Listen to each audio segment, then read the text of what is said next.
I would be very vigilant again on the time that they spend on digital devices because that is a motivation sucker. It is a time sucker. It is a confidence sucker because, again, our brain goes to comparison, to being critical, to, oh my gosh, she's doing it so much better. Oh, she's so pretty, or he's so strong, or whatever. It's like, no, just you go do you and leave the other ones alone. And that I think are extremely important conversations to be having at home with your children early on. You're listening to the smartsocial.com podcast. Each week, we help parents and educators keep students safe on social media so they can someday shine online. Before we get into today's program, make sure you join our newsletter to get the most up-to-date social media alerts at smartsocial.com/newsletter.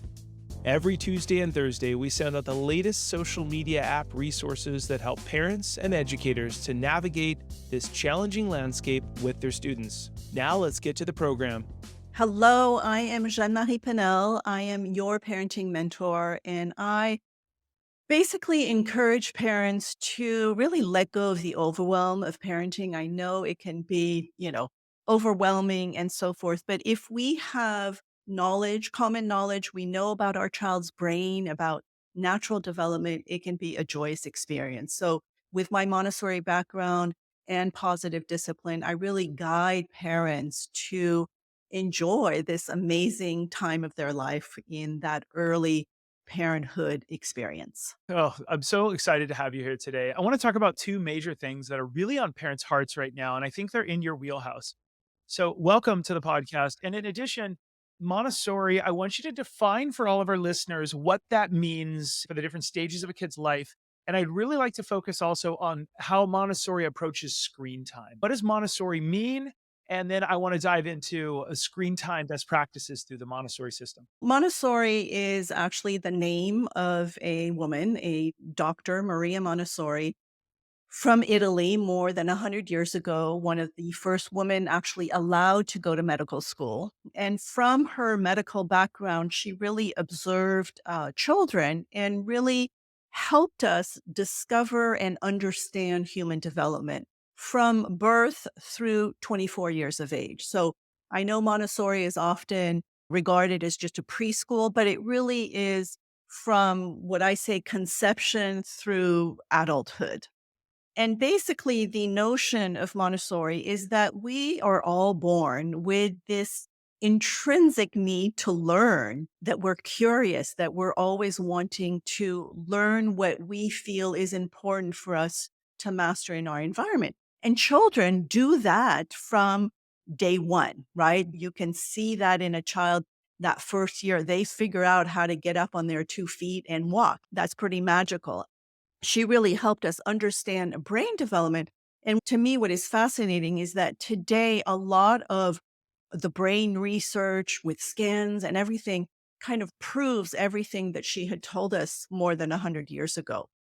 And that is one of the most important thing, I think, her discovery was this notion of the absorbent mind, that the child's brain is a sponge those first 6 years of life. They are just absorbing everything, the good, the bad, the ugly, everything, right? Which to me is why it is so important for parents to know that because we need to model what it is to be a good human on planet Earth, right? They're watching our every move. They're absorbing everything. And that is really one of the biggest concepts. But from the educational point of view, it's really contrary to more conventional education. It really is child driven, meaning that every child has a specific agenda and want to figure out specific things. I was in a classroom for many years with 25 2.5 to 6 year olds. That's another thing is they're mixed age classrooms depending on the developmental window that they're in. And I had 25 lesson plans. I didn't have one lesson plan for 25 children. I had 25 lesson plans. So it's a little bit more work, but oh, so gratifying to see that every child is working on something that they desire, that they are really driven to do. So that's a big, big aspect to Montessori is this idea of really child driven and that we are not Teachers, we are guides. We are guiding them. There's these terminologies that we use where we prepare ourselves. We are a prepared adult to be in the presence of what I say divine little beings, because children are just so gracious, so divine when they come to us. And then we also prepare the environment, meaning that the Montessori classroom is an environment that is really created for the child. So everything is at their visual height. It is not cluttered. It is actually very beautiful, very simple. There is everything for them to do things for themselves, make food, get dressed, clean up, do all of the math and language and geography. And the curriculum is very, very intense and goes in depth in a lot of things, right? When I was in the classroom, the 6-year-olds that would leave the classroom, they were reading, writing, composing music, reading music, knew all of their geography, botany. It's amazing. It's mind blowing because we follow the child, because they are so curious and they are so capable. So to me, those are the big ones. And the other thing that is a concept that is maybe a little different in as opposed to more conventional education is that the first 6 years, we are very concrete. We are reality based. So we try to avoid all the fantasies and all of that because they are so curious and they want to know what is what and why things work the way they do. So we really want to be honest with them and give them very concrete, realistic information. That's a good baseline. Yeah, that's terrific. Mhm. Now, one of your superpowers, according to you, is positive discipline. Can you describe what that means? Maybe give some of our listeners the top couple positive discipline techniques that maybe they could implement or look out for in their family. So, positive discipline comes from Adlerian psychology, which Alfred Adler was actually a contemporary of Montessori and really discovered that we all, you and I, and everybody listening, we all strive to have significance and belonging, and that behavior, quote unquote, misbehavior is just a form of communication. And often it is a child saying, I do not feel significance or belonging. So it's really kind of changes the lens as to how we are going to approach a child that is behaving a certain way that is maybe inappropriate. We're going to try to see what it is that is missing for them. Behavior is just a form of communication.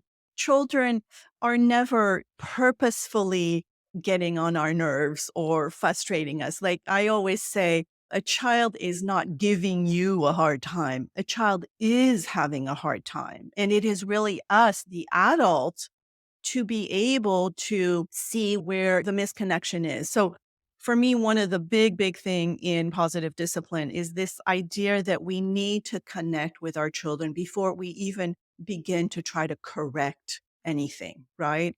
We need to help them reconnect with their own brain. Usually when they're upset, when they're having a meltdown or they're having a tantrum, it's that their brain is offline. They've lost their, self-regulation. They're not capable to self-regulate.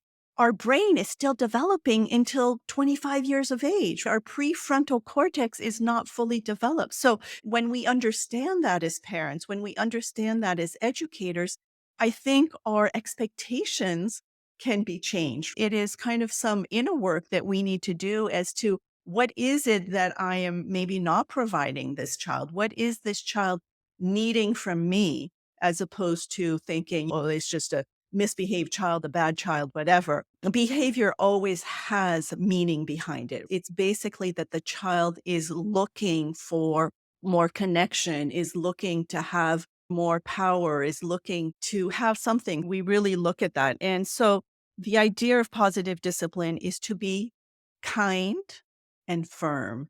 And that comes from the idea that we are respecting the child and we are respecting ourselves. We are firm, but firm with loving kindness. Like, no, I love you. And the answer is no, I can't let you do that. So I always think like, to go back to I messages, it's not about you. You're not being bad. It's, I need to keep you safe and this is not okay. Let's find something else to do or things like that. So many helpful nuggets in that. I'm so grateful for you. I wrote down a few of them. I just want to reiterate for everybody listening right now what resonates with me and maybe our listeners as well.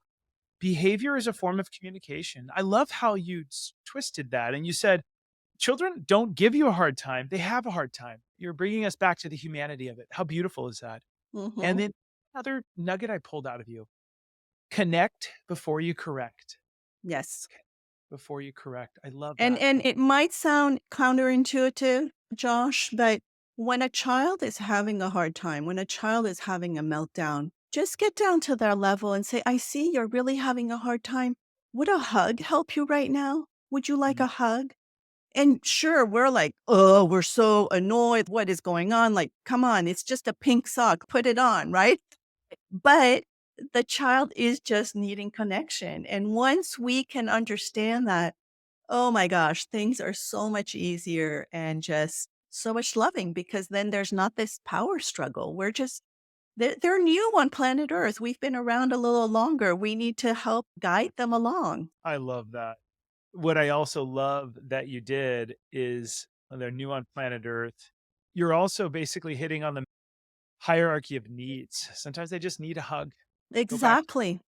And that is to me the best tool ever is to offer your compassion and your empathy and really slow down because we know that when we hug somebody, when we hold somebody, we're going to calm ourselves down too. Our breathing is going to slow down and it's going to help the child come back down. And sometimes they're going to say no, like they're so upset they don't want one. And that's okay. You say, "Well, I'm here when you're ready for one." Yeah, Right? And that's also telling the child that they're not bad. They are just having a big emotion. Like you and I have big emotions too, right? Nobody tells us we're bad. I mean, our self-talk might tell us we're bad, but that's that's another story, right? So it's really that foundation from the very beginning of your emotions, all your emotions are valid, and I'm here to help you through them. this is amazing. Now we could end the episode right here, but what I want to do is also Smart Social, while we protect a lot of families and kids nationwide in school districts, hundreds of thousands of students are using our digital safety program to be safe on Snapchat, TikTok, Instagram, all the other apps. And we love you, school district leaders who are implementing our stuff into the programs. I want to ask you a few questions because we're implementing a new program and it's all about the positive self talk, which leads to some positive self esteem, positive confidence, and also a little bit more motivation. Let's get to what's going on in the kiddos. We have what we call the dirty dozen. A lot of things that parents are going, my kid used to be motivated, now they're not, or this is happening, or their friend group is changing and stuff like that. So we're really trying to get to the underlying foundation of what parents need. I'd love to get a few parent tips from you. Those of you listening right now, these modules, these little tiny notes will get put into some of our modules for coaching kiddos and stuff. We're here to help. I'd love a parent tip from you. What are some examples of student negative self talk that you want parents to know about? And it could be a younger generation, middle, or older, but your tip is for parents. One of the big ones for younger children is this notion of perfectionism. Children have this tendency, a lot of them, not all of them, but a lot of them just want it to be perfect, right? And so they get frustrated with themselves. And so here, I think it's important for parents, if they know that, they can kind of go into that conversation with compassion. It's like, oh, you were really trying really hard and you want that to be just right.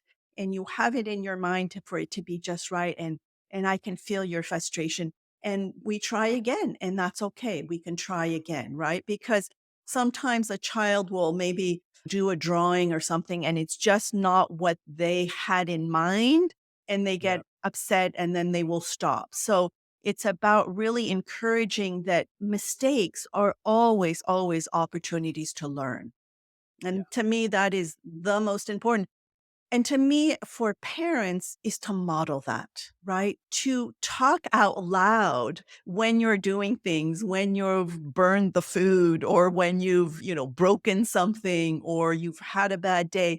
Talk about that. Talk about your negative emotions and how you're processing it. Because sometimes there's this kind of toxic positivity where everything's just going to be fine. But you and I know that that's not reality. We're going to have good days, we're going to have bad days, and it's important to be able to know how to handle the different situations. And so mistakes are always an opportunity to learn. I love that. And we can't reiterate that enough. Failure is not a person, it's just an event. And we actually should be thinking Exactly. as parents. Exactly. The light bulb, 10,000 tests, all these different things. Such a good tip, such a good nugget. What activities or choices would you tell students that make negative self talk worse for them? So what comes to mind is reaching for your phone. That Mm, is not going to help the negative self-talk, because if we are in a negative state of mind and we reach for scrolling and looking what other people we do, we then go into that toxic rabbit hole of judging ourselves, of comparing ourselves, and so forth. So, one of the tips I would say to a student who is, maybe not feeling super positive today, get out, put on a coat, put on some shoes, and go outside, go for a walk, go in nature, look at the sky, leave your phone at home, and just go breathe some fresh air. We forget that sometimes we just need to kind of step out of our environment. So if you're in your room and you're feeling a lull, whatever, like, get some shoes on and go outside, like rain or shine, just go. Or even, barefoot if you're in a part of the country where you can do that. Go in nature does a world of difference. And then the other thing that I would say is think about what you can do for other people. There are people that are a lot worse off than you are. And for me, especially like, high schools, getting a volunteer job or helping out in your community, people who have less privileges than you will make a world of difference for your own self-esteem, because you will see in their eyes the love and what they appreciate of you. And to me, that makes a world of difference. yeah, excellent tip. What does positive self esteem or positive self confidence look like in students? Or maybe even what does positive self talk look like to students? Because that leads to self esteem, that leads to confidence typically. What would that look like? So I think positive self talk comes from actually taking action, actually doing things, right? That you're going to be proud of. So whether it is taking good care of yourself, right? Having a good self care routine, do some sports, maybe even about your digital hygiene. Are you being aware of that? How is that making you feel? So forth. It's when we take actions, repeated actions that are positive, that we're proud of, that's what gets us to have that positive self talk. Like, you can say, oh my God, you did a great job today. You got out and you ran your 5 miles, or you got up on time, or you made your bed. It can be a very minor habit, just one at a time. Things that you're wanting to do that you feel are going to be positive for you, taking action, repeating them, that will make you say, I'm proud of you. And that is positive self talk. Like, be proud of what you're doing. Love that. Excellent tip. I'm so grateful for you today. What advice would you give to parents to help them boost their kids' self confidence, self esteem, self talk? And I know it's a little bit redundant from what we've heard earlier, but what would another tip or suggestion be to encourage kids? I love what you said earlier, connect before you correct. If we want to encourage them to say, I'm not good at math now, but I can do it better in the future, or I'm working on this, what would some of those suggestions for parents be? So I would go back to basics and really integrate your child in kind of daily basic activities in the home, like the child participating in the community. So whether it is food preparation, whether they're responsible for a dinner a week or things like that, that is incredible confidence boosting. That you are, again, I go back to what I said earlier about positive discipline. You're giving them significance and belonging.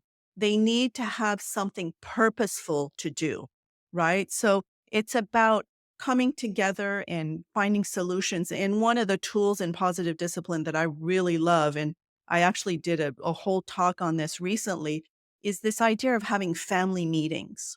And this is where We come together just like you have a team. You come together with your team every once in a while and say, huh, there's something, not working on this side and all this. What are solutions? You're coming together as a community. It's the same thing with a family. We're running a small business in our family, right? So, how do we find cooperation? And I think, honestly, if we take the time to listen to our children, they are incredible. They have so many ideas. They come up with amazing solutions.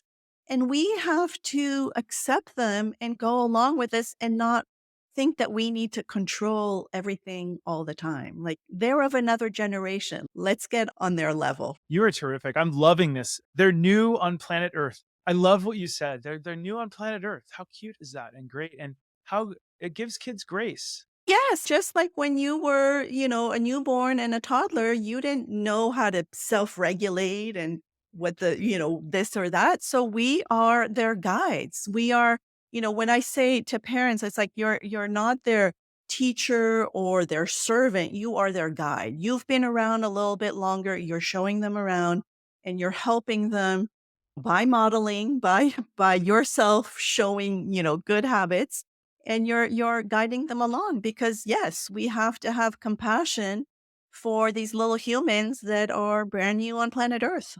My last parent tip I need from you, and I'm so grateful for you today. What kinds of actions can parents take to encourage students to be more motivated? Again, I'm going to go circle back to just basics about participating in the family life. Again, for me, motivation comes from feeling that you're contributing. So, whether it is in the family life or in your community, right? Because it's true that adolescents, they tend to not want to be around family. They would rather be with their peers. So, find activities with them that is going to motivate them to do good in the world. So whether it's a volunteer activity, whether it's cleaning up an area, a soup kitchen, whatever, that again, it's that confident boosting, and that is going to motivate you to do a lot. The other thing I will say is that I would be very vigilant again on the time that they spend on digital devices because that is a motivation sucker. It is a time sucker. It is a confidence sucker because again, our brain, it's normal. It's human technology. It's like our brain goes to comparison, to being critical, to, oh my gosh, she's doing it so much better. Oh, she's so pretty, or he's so strong, or whatever. It's like, no, just you go do you and leave the other ones alone. And that I think are extremely important conversations to be having at home with your children early on. I love that. You have been such a joy here today. I've written down so many little nuggets, and I'm so grateful for you here today. Those of you who are listening to this, you can click the links below to learn more about our amazing guest here today. And you can also learn more about smartsocial.com, where you can sign up for a demo pass to go look at all of our resources and everything. In addition, if you're a school district and you want to bring information like this on TikTok, Snapchat, Instagram, and safety awareness to your school to get parents ahead so they can keep kids safe on social media, click the links below. Go to smartsocial.com, where we'd love to protect your community so your students can someday shine online. The Montessori thing is kind of like cradle to career, right? And that's what Smart Social is all about as well.